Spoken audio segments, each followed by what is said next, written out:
Nouvelle vidéo, nouvelle notion à apprendre. Cet épisode, nous allons apprendre à différencier trois petits mots qui se prononcent de la même manière, mais qui ont des sens différents. Je vous parle des homophones peu, peu avec X et peu avec T. Installe-toi confortablement et c'est parti. Commençons avec le mot peu, P-E-U, et prenons des exemples. La première phrase, il mange peu de légumes.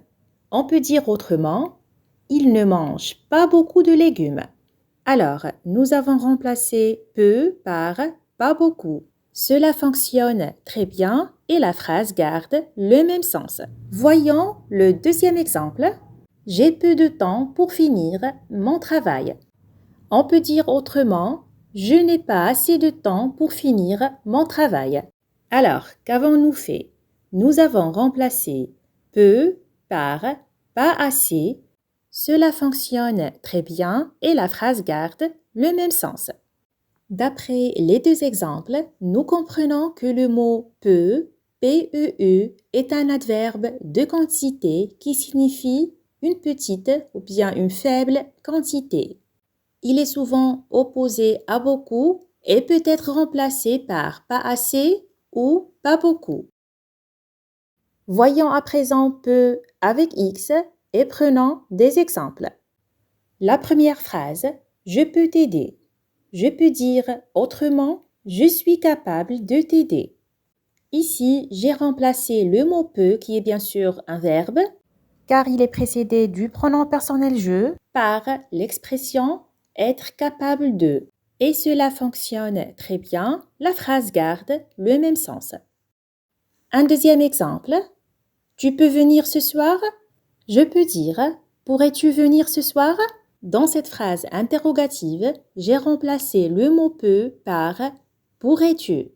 Cela fonctionne très bien et la phrase garde le même sens. D'après les deux exemples, nous comprenons que le mot peut avec X vient du verbe pouvoir. On l'utilise avec les pronoms personnels je ou tu pour parler d'une capacité ou d'une possibilité.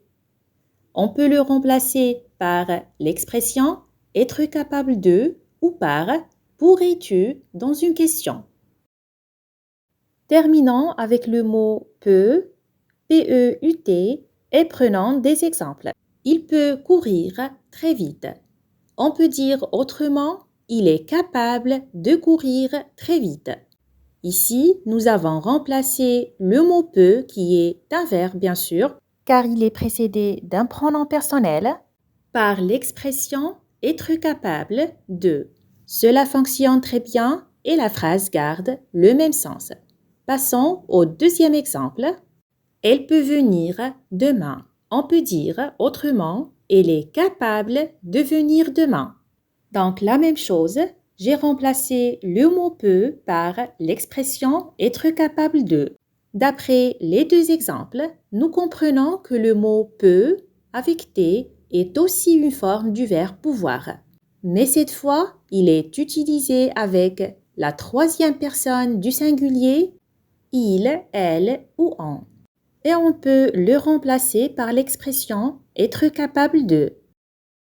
Gardez ça en mémoire. Si on peut remplacer par pas beaucoup, c'est peu avec P-E-U. Si l'on peut remplacer par l'expression être capable de, le mot correspondant est peu avec X. Si bien sûr le verbe est précédé des pronoms personnels je ou tu. S'il est précédé des pronoms personnels il, elle ou on, c'est alors peut avec T. Et voyons à présent un exercice d'application. Préparons l'iftar. C'est le mois de Ramadan. Il reste peu de temps avant l'appel à la prière d'Al-Maghrib. Toute la famille s'active pour préparer l'iftar à temps. Il reste peu de temps, on peut dire il ne reste pas assez de temps ou bien il ne reste pas beaucoup de temps. Cela fonctionne. On note peu l'adverbe de quantité, P-E-U. Qui peut mettre la table? Demande maman. Ici, on demande une possibilité de faire quelque chose. Donc, on peut remplacer par l'expression être capable de. Qui est capable de mettre la table? Qui est un pronom interrogatif qui désigne une personne. Donc, on utilise la troisième personne du singulier. On note peut avec T. Moi, je peux le faire, répond le cadet en prenant les assiettes. Je peux remplacer par l'expression être capable de. Je suis capable de le faire. Le mot peut est précédé du pronom personnel je. Donc, je note peut avec X. Pendant ce temps, papa vérifie la cuisson du tagine. Le temps file, il en reste peu avant la rupture du jeûne. Qui peut surveiller le pain au four? Il en reste peu, c'est-à-dire il reste peu de temps. C'est l'adverbe de quantité, je note peu avec PEU. Qui peut surveiller le pain au four? Ici, on demande une possibilité de faire quelque chose. Je peux remplacer par l'expression être capable de. Qui est capable de surveiller le pain au four? Qui est un pronom interrogatif qui désigne une personne. Donc, on utilise la troisième personne du singulier et je note peut avec T. Je peux m'en occuper, dit l'aîné de la famille en se dirigeant vers la cuisine. Le mot peut est précédé du pronom personnel je. Je peux remplacer par l'expression être capable de. Donc, je note peut avec X. De son côté, la petite fille aide à préparer les jus et les desserts. J'ai mis trop de sucre dans le jus d'orange, dit-elle inquiète. Ne t'inquiète pas, tu peux ajouter un peu d'eau pour l'alléger. Tu peux ajouter, on peut dire tu pourrais ajouter, il s'agit donc du verbe pouvoir. Avec la deuxième personne du singulier tu, je note alors tu peux avec X. Un peu d'eau pour l'alléger, c'est-à-dire une petite quantité d'eau pour l'alléger. Il s'agit donc de l'adverbe de quantité peu. Je note peu avec PEU.